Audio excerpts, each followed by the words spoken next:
Hello ဒီနေ့ Hazley ကရာသီတုနဲ့ပတ်သက်တဲ့အကြောင်းအရာလေးတွေကိုမျှဝေပေးမှာဖြစ်ပါတယ်ပထမဆုံးအနေနဲ့နေသားတဲ့နေ့ပေါ့နော်အဲ့ဒီအကြောင်းဒီနေ့လေးကနေသားတယ်လို့ပြောမယ်ရိုးရိုးနေသားတဲ့နေ့တစ်နေ့ဆိုလို့ရှိရင်တော့ a sunny day အဲ့လိုပြောမယ်နော်အဲ့ဒါကိုမှဒီနေ့နေသားနေတယ်တောက်ပနေတယ်လို့ပြောချင်တယ်ဆိုလို့ရှိရင် the sun is shining bright today ဒီနေ့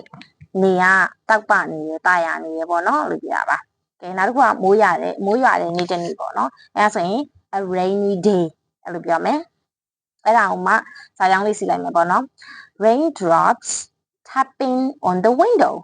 ဆိုတော့ raindrops ဆိုရဲမိုးပေါက်ကလေးတွေက tapping ဆိုတာရိုက်ခတ်နေတယ် tap tap tap on the window ဆိုတော့သတင်းပေါက်မှာကြည့်လိုက်လို့ရှိရင်မိုးပေါက်လေးတွေကလာပြီးဖတ်ခနဲ့ရိုက်တာပေါ့အဲ့ဒါကိုပြောတယ်အရန်လှတယ်စာကြောင်းလေးက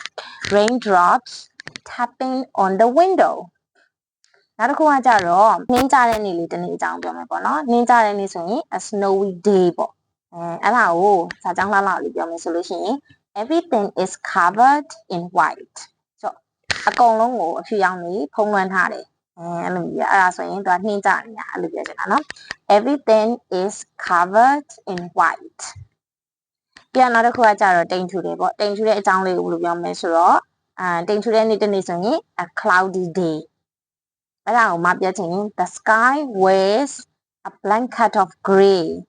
ဆိုအညူရောင်ဆောင်ယူခြုံထားရဲဆိုကောင်းကင်ရောင်အညူရောင်ဆောင်ယူခြုံနေဆိုတော့ကောင်းကင်မှာတိမ်ကြီးကမှောင်နေတယ်အဲ့လိုပြောပါတော့တိမ်ထူနေတယ်အဲ့လိုပြောတာ the sky